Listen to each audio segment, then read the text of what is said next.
네, 그럼 1강부터 시작하겠습니다. 네, 우리가 기본서에서 봤던 그 보험업법 총칙에서는 굉장히 여러 지면을 할애했었는데요. 지금 보면은 먼저 보험업법의 제정 취지를 한번 살펴볼 겁니다. 보험업법의 제정 취지는 보험업법 제1조에 나와 있죠. 1조 조문을 그대로 암기하신다는 생각으로 보시면 좋을 것 같아요. 키워드가 되는 게 보험업을 경영하는 자의 건전한 경영을 도모하고 보험 계약자, 피보험자, 이해관계인의 권익을 보호함으로써 보험업의 건전한 육성과 국민경제의 균형 있는 발전에 기여함을 목적으로 한다라고 되어 있죠. 조문 자체가 그렇게 복잡하지는 않아요. 그래서 여기서는 앞에 있는 보험업을 경영하는 자를 살짝 단어를 바꿔치기 한다던가, 그러니까 좀 어떻게 보면 좀 낮은 수준이죠. 그냥 단어 바꿔치기, 조사 바꾸기 이런 식으로 해서 약간 혼란을 주는 경향이 있습니다. 문제는 그렇게 복잡하진 않았어요. 우리가 그때 풀어봤을 때. 여기는 그런 단어 바꾸기 이런 걸 좀 주의하시면서 보면 될 것 같고요.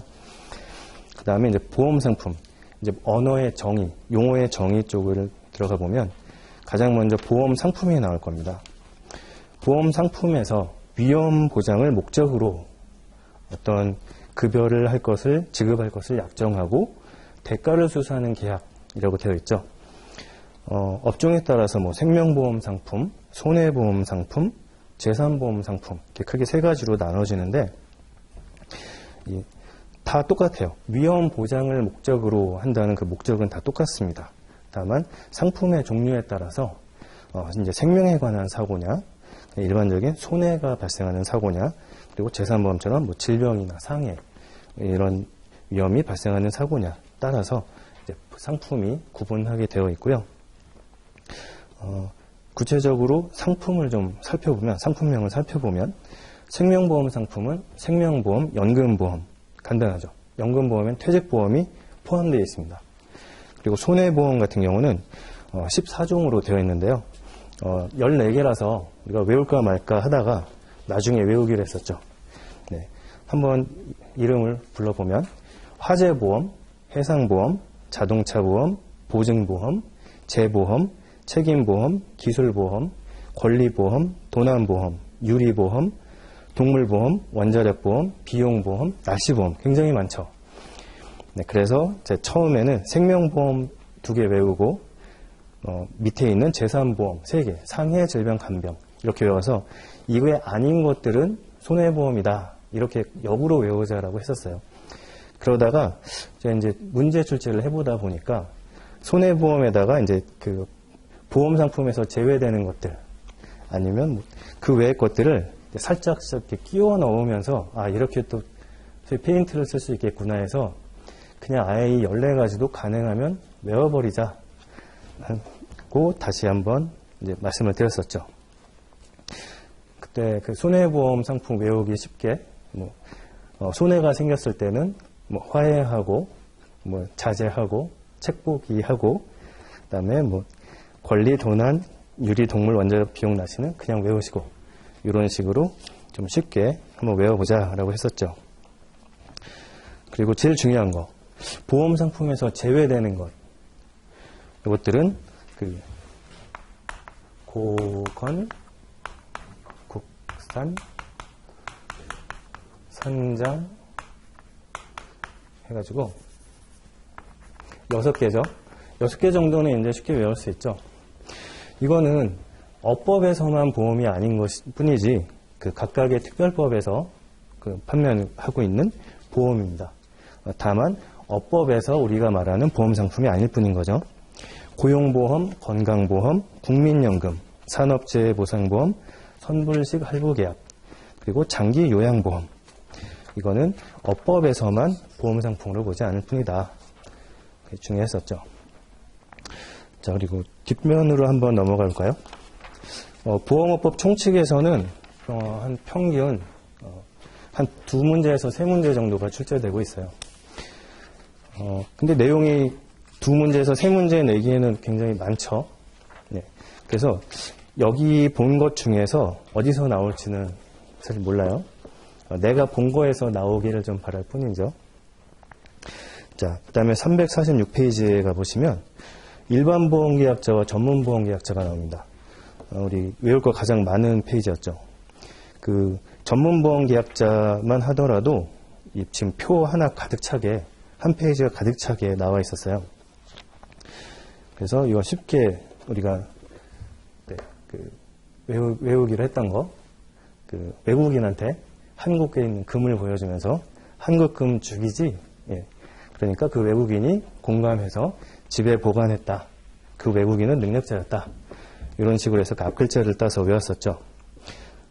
얘기가 나온 김에 한번 외워보면, 한국은행, 국가, 그 다음에 금융기관, 주권상장, 법인, 그 다음에 각종 무슨 기금, 그 다음에 지방자치단체, 그리고 공사, 무슨 공사, 그 다음에 금융감독원, 그리고 집합투자기구, 그 다음에 예금, 예탁결제원, 그 다음에 보험모집인, 그다음에 보험관계단체, 그리고 외국인은 외국정부, 중앙은행, 그 다음에 외국국제기구, 이런 식으로 해서 전문보험계약자라고 했었고요.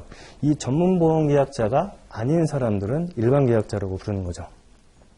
그리고 시험에서 특히 많이 출제되는 것들은 전문보험계약자가 일반보험계약자로 전환되는 경우, 그거는 딱 4가지였죠. 금주기지, 금융기관, 주권상장법인, 기금, 그 다음에 지방자치단체. 여기서 하나 주의하실 게, 기금에서는 기술보증기금과 신용보증기금은 제외된다는 거. 기술보증기금과 신용보증기금은 일반 보험계약자로 전환할 수 없다는 거. 이게 제외된다는 거 하나 중요하고요. 그리고 전문 보험계약자 중에서, 금융기관 중에서 투자업자, 금융투자업자 중에 겸용투자업자는 제외된다는 거. 이거 하나 중요합니다. 보통 이렇게 있을 때 무슨 겸용 어쩌고 되는 것들이 있을 거예요. 겸용투자, 겸용여신 해서 겸용이 들어가는 것들은 대부분 제외된다고 보시면 돼요. 그냥 공식처럼 겸용이 들어가면 얘는 아니구나, 얘는 제외된다, 이렇게 알고 계시면 좋습니다. 그럼 일반 보험계약자하고 전문 보험계약자를 구분하는 이유는 뭐였죠? 우리가 이 뒤에 모집장에서 볼 때 모집인들이 보험을 모집하는 과정에서 어떤 설명 의무나 정보계약 체결 확인 의무 같은 그런 의무를 이행할 때 그 대상이 되는 사람들은 일반 보험계약자였죠. 전문 보험계약자들한테는 이런 의무가 발생하지 않습니다. 그래서 구분을 하는 거였죠. 그래서 여기서는 전문 보험계약자가 누구인지, 그리고 전문 보험계약자에서 일반 보험계약자로 전환할 수 있는 사람은 누구인지, 그걸 잘 구분하시면 시험에서 맞출 수 있으실 거예요. 문제 내기 굉장히 좋아요. 그래서 여러 번 나왔었는데 이게 올해 또 나올지는 모르겠지만 문제 내기가 너무 좋아서 한 번은 보시고 넘어가시는 게 좋을 것 같습니다. 그 다음에 보험계약 체결의 제한. 원칙을 한번 먼저 읽어볼게요. 누구든지 보험회사가 아닌 자와 보험계약을 체결하거나 중개 또는 대리하지 못한다, 라고 되어 있죠. 누구든지. 여기서 누구든지는 대한민국 사람이든 외국 사람이든 모두 다 포함하는 겁니다. 그래서 누구든지 보험회사가 아닌 자와 보험계약을 체결하거나 중개 또는 대리하지 못한다. 다만 또 예외가 있죠. 보험회사가 아닌 자와 보험계약을 체결할 수 있는 경우는 이 박스 안에 있는, 이건 크로스보더라고 하는데요. 역외보험을 가입할 수 있는 경우. 누구든지 못하는데 굳이 이 역외보험을 가입하겠다고 막 조르는 사람들이 생긴 거예요. 그래서 이제 승지 3명이 모여서 막 회의를 하다가 이제 회식을 한 거죠. 그래서 술에 취해가지고 야, 생수항여 선장 쟤는 예외시켜줘, 이렇게 한 거예요. 앞글자 따서 외우기로 한 거예요. 삼승지 취 생수항여 선장제 해서 생수항여 선장제는 그 역외보험의 보험 상품이고요. 삼승지 취는 그 경우를 말하는 거예요. 3은 셋 이상의 보험회사에서 가입이 거절된 경우, 그 다음에 승은 금융위원회에 승인을 받은 경우, G는 외국에서 이미 계약을 가입하고 우리나라에 와서 지속시키는 경우, 그 다음에 취는 우리나라에서 취급하지 않는 보험 상품을 가입하려고 하는 경우, 이런 경우에는 이 제한에도 불구하고 예외적으로 역외보험을 가입할 수 있다. 네, 총칙에서는 여기 정도 보기로 하고요. 네, 이제 보험업의 허가 2장으로 넘어가겠습니다. 네, 2장에서는 보험업의 허가인데 여기서는 한 평균 5문제 정도가 출제되고 있어요. 적지 않은 비율이죠. 총 40문제니까 10% 이상 할애되고 있습니다. 그리고 가장 중요한 장이기도 해서요. 여기는 조금 꼼꼼하게 봐야 될 것 같아요. 네, 보험업의 허가를 먼저 한번 볼게요. 업의 허가를 보면 여기 있는 문장을 하나씩 다 읽어보는 것도 괜찮은데요. 일단 조금 속도를 높이기 위해서 핵심만 보자면 보험 종목 허가는 보험 종목별로 허가를 받는다고 했었죠. 근데 보험 종목 앞에 보험 업종이 또 하나 들어가야 돼요. 보험 업종별로, 보험 업종별은 뭐죠? 생보, 손보, 재산보험. 이런 업종별로 또 보험 종목별로 각각 허가를 받아야 되고, 한 보험 종목에 대해서 허가를 받으면 한 종목 허가를 받게 되면 그 재보험을 따라서 허가받게 된다라고 했었죠. 뭐 어려운 말로는 허가의제라고도 하는데요. 의제는 그냥 그런 걸로 치자 이런 뜻이에요. 허가받은 걸로 치자. 근데 이게 원래는 한 보험 종목에 대해서 허가를 받으면 그 재보험에 대해서 허가받은 것으로 본다라고 되어 있는데 지문에서 이렇게만 나오면 예전까지는 맞는 지문이었거든요. 근데 이제는 법이 개정되어 가지고 단 제가 이렇게 계속 강조하고 있는 소액 단기 전문 예외 규정이 또 하나 단서로 붙었어요. 소액 단기 전문은 제외. 이 재보험 허가 의제에 대해서는 소액 단기 전문 보험회사는 제외된다. 그래서 이번에 참 속이기 좋을 것 같아요. 지문으로 나올 때.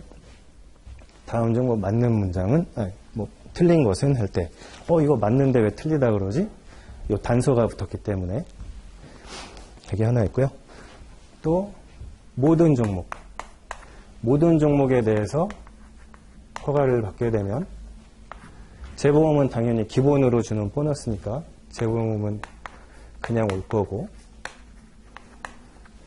또 주는 특별 보너스가 하나 있죠. 모든 재산보험 종목. 이것도 허가받게 되고, 그 다음에 또 하나, 어떠한 조건을 지키면 조건부로 신설 종목. 여기는 뭐 경영 건전성을 해친 사실이 없는 그 조건으로 신설 종목까지 아주 푸짐하게 허가를 한 방에 받을 수 있죠. 그리고 또 하나 중요한 거, 모든 종목을 말할 때 생명은 뭐 생명하고 연금보험 이 두 개밖에 없는데 손해보험은 굉장히 많죠. 그 중에서 손해보험에서 전부라고 할 때는 보증하고 재보는 제외된다. 이거 꼭 들어가야 됩니다. 보증만 제외하는 거 기억나시나요? 손해보험 말할 때 보증만 제외하는 거. 손해사정사 고용 의무할 때 보증보험에서는 필요 없었죠.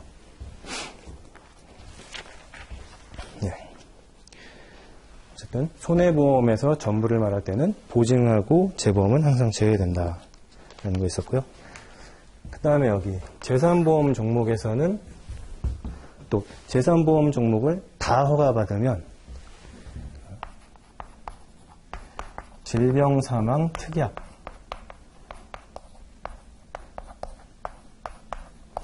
문장으로 길게 나와 있는데 결국 요거를 판매할 수 있다. 사망보험은 원래 생명보험이죠.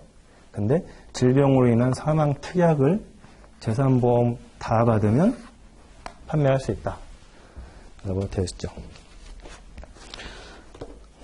그리고 이 허가를 받을 수 있는 보험회사가 있죠.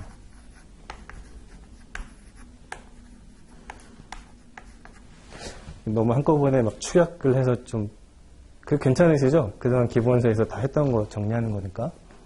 아마 지금 이 강의만 새로 처음 들으신 거면은 약간 좀 뒤죽박죽 될 수도 있을 것 같은데 그동안 같이 저하고 강의를 계속 공부를 같이 하셨다면 지금 이게 정리가 되실 거예요. 그쵸? 네. 보험회사는 주식회사, 상호회사, 그리고 또 하나 외국보험회사. 이렇게 세 개의 회사만 이 보험업을 허가를 신청을 할 수 있죠. 이렇게 되고, 자, 이 얘기도 지금 여기서 하는 게 낫겠네요. 이 질병사망 특약을 판매를 할 수 있는데 한 가지 조건이 있죠. 만기가 80세 이하, 그 다음에 1인당 2억 원 보험금은 한도로 해야 되고, 만기 환급금이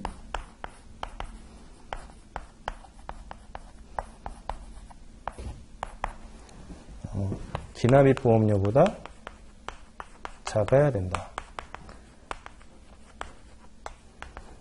이 조건에 맞는 상품이라면 재산보험 다 허가받은 회사는 이 특약을 판매할 수 있다. 라고 되어 있었죠. 그 348페이지 밑에 보시면은요, 이제 이 허가를 받을 때 허가 신청서가 나와 있어요. 이때도 우리 쉽게 외우기 위해서 허가 신청서를 누가 들고 간다고 그랬죠? 정기사가 들고 간다고 그랬죠? 정기사가 신청서를 들고 갑니다. 정은 정관, 기는 기초서류, 사는 사업방법서, 사업계획서. 근데 기초서류 중에서 하나만, 기초서류가 뭐죠? 약관, 사업방법서, 그 다음에 보험료 및 책임준비금 산출방법서. 세 가지를 기초서류라고 하는데 그 중에서 사방서, 사업방법서 요거 하나만 내면 된다. 그래서 요것도 기출에 나왔던 거기도 한데요. 내지 않아도 되는 거 아니면 이 중에서 반드시 필요한 거 요것도 가끔 이제 곁다리 질문으로 나오기도 해요. 요것만 자체로 물어보진 않고. 그래서 정기사로 외우셔도 되고 아니면 사정사, 우리는 손해사정사니까 사정사 이렇게 외워도 되고. 자, 그 다음에 이제 허가의 요건으로 한번 넘어가겠습니다.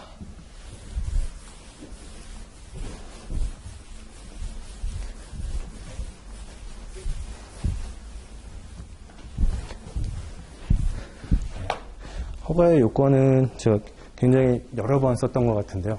어떤 회사를 세울 때, 어떤 장사를 시작해야 된다고 할 때 가장 필요한 게 뭐죠? 돈이죠. 자금이나 기금이 필요할 거고요. 그 다음에 일할 사람이 필요하겠죠. 그 다음에 사람이 맨몸으로 할 수는 없죠. 물적 시설이 필요할 거예요. 그리고 보험회사는 대주주.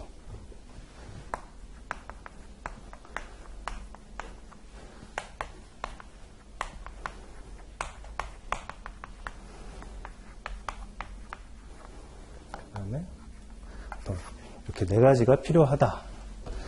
이거는 이제 국내 보험사, 국내에 있는 뭐 주식회사나 상호회사들이 신규로 보험업을 허가를 받으려고 할 때 이렇게 필요하고, 또 외국 보험회사가 신규 허가를 받아야 할 때는 또 하나 여기 대주주를 제외한 3가지의 조건에다가 2가지 조건이 부과가 돼요.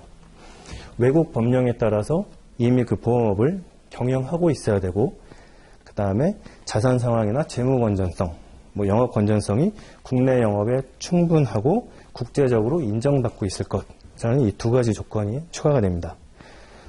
보통 그 기출문제를 보니까 이 외국 보험회사에 대한 요건은 잘 안 물어보더라고요. 그래서 제가 아마 이 그 예상문제 풀이할 때 아마 외국 보험회사를 넣었을 거예요. 외국 보험회사는 좀 취급을 안 하는 것 같아서 그렇게 나오길 바라면서 이렇게 한번 문제를 내봤습니다. 그 다음에 보험 종목을 추가할 때는 국내 보험사 신규 허가 요건하고 동일한데 이 대주주 요건만 조금 완화시켜준다 라고 되어 있어요. 그리고 여기서 이 인력하고 물적시설 요거를 외주할 수 있다고 그랬죠. 네, 우리가 만약에 식당을 차린다고 생각해 보세요. 식당 차릴 돈은 내가 갖고 있어야 되죠. 그리고 뭐 사람이나 뭐 설비 같은 거는 뽑아서 쓸 수도 있고, 아니면은 어떤 용역회사에서 불러다가 쓸 수도 있죠. 뭐 제일 많이 쓰는 게 이제 배달 같은 거는 거의 외부에 위탁을 하죠. 그런 것처럼 보험회사도 외부에 위탁을 할 수가 있어요. 일부 업무를. 여기서도 장난을 많이 쳐요. 업무의 전부를 외부 위탁할 수 있다. 업무의 일부를 위탁하시는 겁니다. 그렇게 하시는 업무가 5가지가 있었죠. 여기 그 표에 보면 비고란에 있는 건데요. 손해사정 업무, 보험계약 심사 업무, 그 보험계약 심사 업무는 적부심사라고도 해요. 그 다음에 보험금 지급을 위한 보험사고 조사 업무, 그 다음에 전산 설비 개발 운영, 유지보수에 관한 업무, 정보 처리 업무. 여기서 제가 문제를 내다 보니까 되게 속이기 좋겠다 하는 게 하나 있었거든요. 우리 자회사 쪽에 가면 자회사에서 그 하는 업무 중에 그 보험계약 유지관리 업무가 있었죠. 그거를 여기다가 딱 끼워 놓으니까 그냥 읽어보면 전혀 구분을 못 하겠는 거예요. 당연히 보험에 관계된 업무니까 그냥 자연스럽게 그 허가 요건에 외부 위탁할 수 있는 업무인 것처럼 그냥 이렇게 착각을 일으키더라고요. 그래서 그거는 잘 구분해서 자회사 업무인지 아니면 그 허가 요건에 나오는 외부 위탁 업무인지 구분하는 것도 좀 주의를 하시면 좋을 것 같습니다. 자, 그러면 이렇게 허가 신청서를 내서 허가해달라고 이제 금융위원회에 신청서를 제출을 했어요.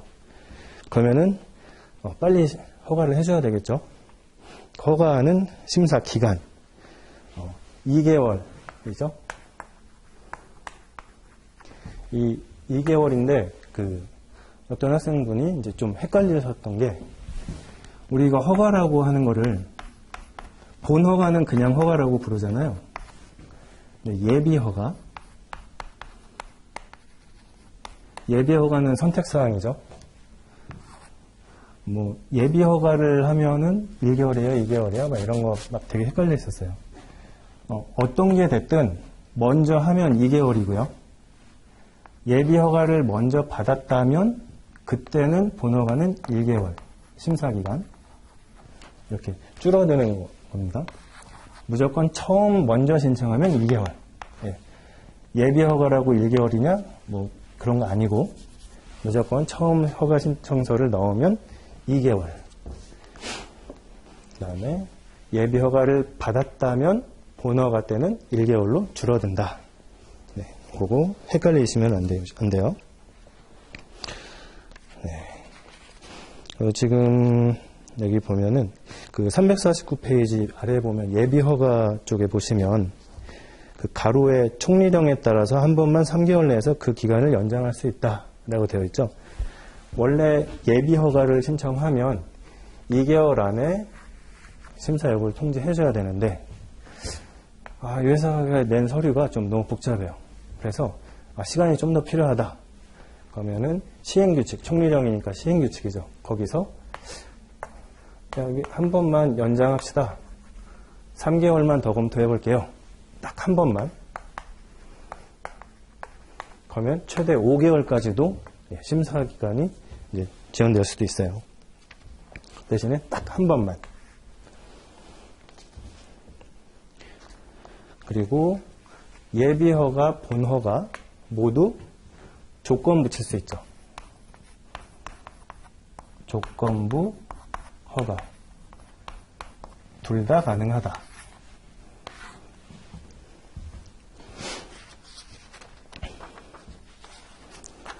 자, 그러면 아까 앞에서 말했던 요건 중에 돈에 대해서 한번 다시 들여다볼 거예요. 350페이지로 넘어가시면 자본금이나 자본금 또는 기금이 나옵니다. 네, 표를 보면 조금 복잡해 보이지만 제가 처음 기본 강의할 때 말씀드렸듯이 저를 가르쳐 주셨던 선생님께서 가르쳐 주신 그 외우는 방법, 한 거의 10년이 됐는데 아직도 안 잊어버리고 있는 그 순서로 표에다가 써놨어요. 아직도 감사하고 있어요. 아직도 안 잊어버려서. 네. 보험 종목별로 원래는 원칙은 보험업을 시작하려면 300억이 필요하죠. 근데 항상 무조건 300억이 아니라 영위하려고 하는 보험 종목별로 자본기금을 좀 감액시켜줬습니다. 50억 원 이상이라면 이런 종목을 할 수 있다. 앞에서부터 보면 네, 제보, 네. 전 종목을 하면 당연히 300이고요. 제보원과 보증, 제보, 그 다음에 넘어가서 100억 깎아서 200억은 자연생, 그 다음에 150억으로 해, 자연생, 해, 그 다음에 간질화 책상은 100억, 그 다음에 기권 50, 네. 그래서 제보, 자연생, 해, 간질화 책상, 기권. 띄어읽기 잘 하셔야 돼요. 나중에. 이거는 되게 그렇게 막 중요하고 그런 건 아닌데, 사실 뭐, 손해사정사가 자금 들고 가서 보험회사 차리겠다고 돈 들고 갈 일은 없죠. 네. 진짜 그냥 문제를 풀기 위해서 외우는 건데, 띄어읽기 잘 하셔야 돼요. 제보, 자연생, 해, 간질화 책상, 기권. 그 다음에 외국보험회사는 30억. 이런 식으로 되어 있고요. 통신판매 전문 보험회사는 영위하려는 보험 종목의 3분의 2만 납입하시면 되고요. 그 다음에 새로 생긴 소액 단기 전문 보험회사. 얘는 법에는 이제 10억 이상에서 정한다고 했는데 시행령에서 그 10억 이상인 금액을 20억이다 라고 했어요. 그래서 20억이에요. 최종적으로. 네, 20억만 있으면 여기 있는 생명보험, 책임보험, 도난보험, 유리보험, 동물보험, 비용보험, 날씨보험, 상해보험, 질병보험 이 보험 종목을 영위할 수 있습니다. 그리고 표 밑에 보면 소액단기 전문보험회사가 뭔지 이제 또 나와 있죠. 이것도 문제 내기 참 좋을 것 같아요. 새로 나와서. 소액단기 전문보험회사에 대한 설명으로 옳은 것은 뭐 이런 거 물어볼 수 있겠죠. 보험기간이 2년 이내이고 취급할 수 있는 상품이 보험기간이 2년 이내이고 보험금이 5천만 원 한도이고 그 다음에 연간 판매한 총 보험료 상한액이 500억 원인 보험회사이다. 예, 그래서 규모가 작은 소액 단기 전문 보험회사라고 정의를 해놨고 예, 얘네는 20억 원을 기금으로 한다 라고 되어 있습니다. 얘기 나온 김에 통신판매 전문회사도 한번 다시 보면 연간 판매하는 총 보험 계약 건수와 수입 보험료의 100분의 90 이상을 통신수단으로 이용해서 모집하는 보험회사라고 되어 있죠. 네, 만약 이걸 비율을 못 맞췄다면 이 비율 맞출 때까지 통신수단 외에는 영업을 하면 안 됩니다. 자, 그리고 또 2개 이상일 때 이거 계산하는 문제가 종종 나왔었죠. 올해도 또 나올지는 모르겠지만 한번 계산식은 알아보고 가요. 만약에 2개 이상의 보험 종목 영위할 때 자본금 얼마를 맞춰야 되냐? 그냥 더하면 되죠? 그냥 보험 종목별로 쭉쭉쭉쭉 더하면 돼요. 종목. 보험 종목 1, 종목 2, 3 쭉쭉 다 더하면 되고 대신에 무한정 다 더할 수는 없겠죠. 그래서 한도를 뒀어요. 그리고 아무리 많이 더해도 300억까지만 해라. 300억이 한도다. 네. 이 계산식이 더 어려우시면 그냥 글로 외우셔도 돼요. 그냥 다 더하면 되고 300억이 한도다. 네. 자, 그러면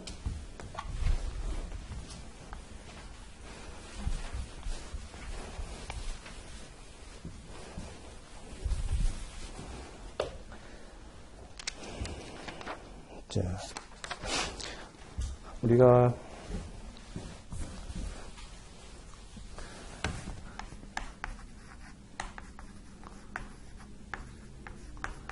보험업을 하려고 보험회사를 차렸죠. 그러면 보험업을 하는데 보험업만 하다 보니까 우리가 칼국수집을 차렸는데 여름 되니까 냉면도 팔고 싶은 거예요. 생명보험회사를 차렸는데 요즘 잘 나가는 다른 보험을 또 하나 팔고 싶어요. 그래서 보험업을 겸용을 하고 싶어진 거예요. 근데 아무렇게나 다 하면 안 되죠. 우리는 한 종목, 한 업종에 대해서만 허가를 한다고 했으니까. 그래서 겸용을 제한해 놨어요. 보험업 겸용을 제한을 제외시켜주는 경우가 있죠. 이제 그 경우를 말하는 거예요. 원래는 생명보험업과 손해보험업을 겸용할 수 없지만 다음과 같은 경우에는 할 수 있다. 생명보험과 재산보험의 재보험, 그리고 연금저축계약하고 퇴직보험계약, 그리고 세 번째는 질병사막 특약 형식으로 재산보험 보험 종목에 부과되는 보험. 이렇게 세 가지는 할 수 있다. 근데 그 중간에 표가 하나 보이죠? 연금저축계약하고 퇴직보험계약.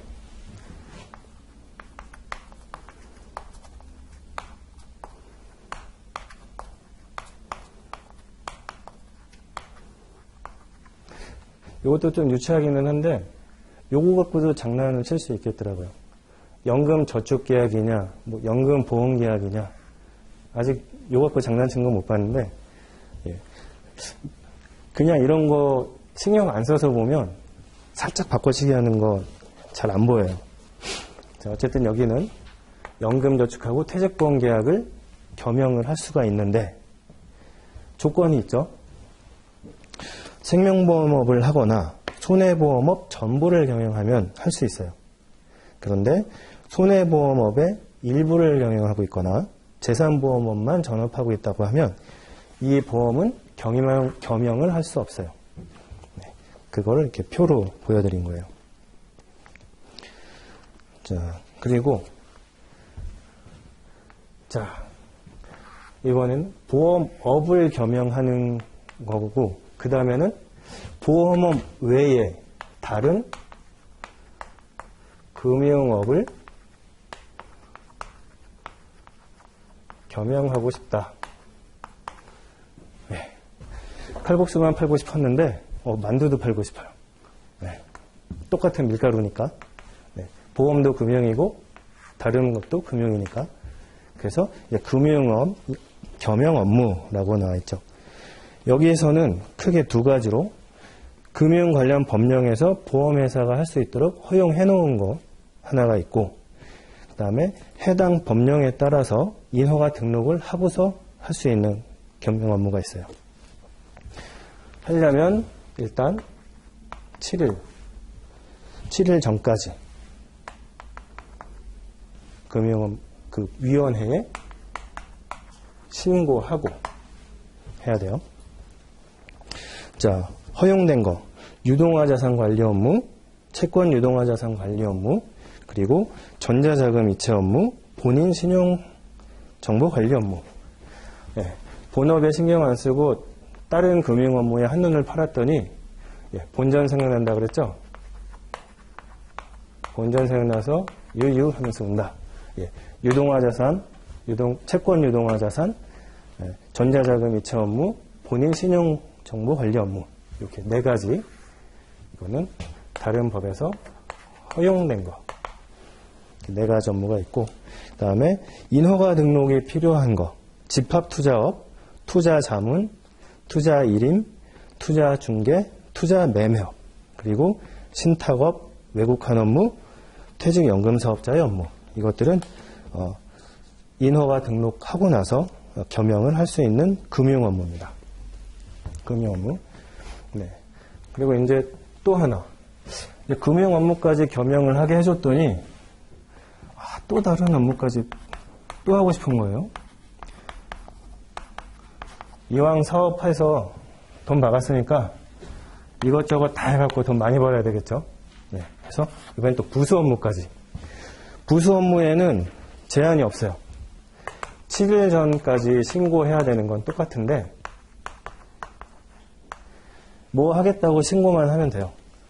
그래서 만약에 금융위원회가 심사해봤더니 이거는 보험회사가 할 만한 게 아닌데 하고 거절할 수도 있겠죠. 그럼 다시 알려주면 됩니다. 이건 하지 마. 이렇게. 그리고 신고를 하지 않고도 할 수 있는 업무가 있다고 그랬죠. 이미 다른 보험회사가 신고해갖고 영위하고 있는 부수 업무라면 신고 안 해도 된다. 그런데 다른 보험회사에서 신고해서 영위하다가 어떤 사고가 난 부수 업무가 있다. 그러면 그건 다시 신고해야 된다. 라고 했었죠. 그리고 금융위원회는 신고하면 신고한 날부터 7일 내에 공고해야 되고 이렇게 해야 된다. 그리고 어떤 신고가 나오면 이거에 대응해서 금융위원회는 보험회사에 어떤 무슨 신고가 있다고 하면 금융위는 신고를 수리해야 되는 의무가 있어요. 의무라고 하긴 좀 그렇고 수리하여야 한다. 단 적법하면. 이게 이렇게 쌍으로 개정된 보험업법에서는 이게 쌍으로 움직이고 있어요. 뭐 신고해라. 그러면 적법하면 신고를 수리해줘라. 이런 식으로. 자, 그러면 이렇게 보험업 외에 보험업하고 그 외에 다른 업무를 겸용했으면 이제 또 회계를 해야 될 거잖아요. 그 회계할 때 기준이 당연히 이 둘은 구분해서 회계를 해야겠죠. 구분 회계 처리해야 되는데 반드시 구분해야 회계 처리해야 되는 업무가 있습니다. 그게 352페이지에 6번에 보시면 금융업 겸용 업무 중에서는 유동화자산 관리 업무, 채권 유동화자산 관리 업무, 그 다음에 투자 자문 일임업, 그 다음에 신탁업. 저는 그냥 요거를 유자 일신 그냥 이렇게 앞글자 따서 이렇게 외웠어요. 요것도 장난치기가 되게 좋더라고요. 앞에는 금융 업무 해야 되는 거 여러 개가 있는데 그 중에서 여기 구분회계에다가 막 이렇게 섞어가지고 구분회계해야 되는 업무는 원래는 그냥 겸용 업무 신고해야 되는 업무는 그 업무들을 서로 섞어가지고 문제 내기가 굉장히 좋아요. 요거는 확실하게 앞글자 따서 외우시는 게 좋을 것 같아요. 그 다음에 부수 업무는 그 업무의 이름이 나열된 게 없었죠. 명시되지 않았었죠. 네거티브 방식이라고 해가지고 네거티브 방식은 금지된 게 아니면 뭐든지 할 수 있다. 여기 겸용 업무는 포지티브라고 해가지고 하라고 한 것만 해. 여기 나와 있는 것들만 해. 이게 포지티브 방식. 뭐 내가 특별히 하지 말라고 한 거면 맘대로 하세요. 그건 네거티브 방식. 그래서 여기 구분회계 처리할 때 부수 업무는 어떤 업무를 명시해 줄 수가 없죠. 만약에 그 구분회계 처리하라고 했는데 구분회계 처리해야 되는 부수 업무는 하고 업무의 이름이 나왔다. 다 틀린 거죠, 그거는. 그래서 여기는 어떤 조건으로 나와 있어요. 직전 사업연도 매출액이 해당 보험회사 수입 보험료의 1000분의 1 아니면 10억 원 중 많은 금액에 해당하는 금액을 초과하는 것. 이렇게 좀 매출이 큰 업무만, 큰 부수 업무만 구분회계 처리해라 라고 되어 있습니다. 네, 그 다음에 외국보험회사 등의 국내 사무소 보면 사실 외국보험회사의 국내 사무소는 그렇게 취급하고 싶은 주제는 아니에요. 그렇게 중요하지도 않고.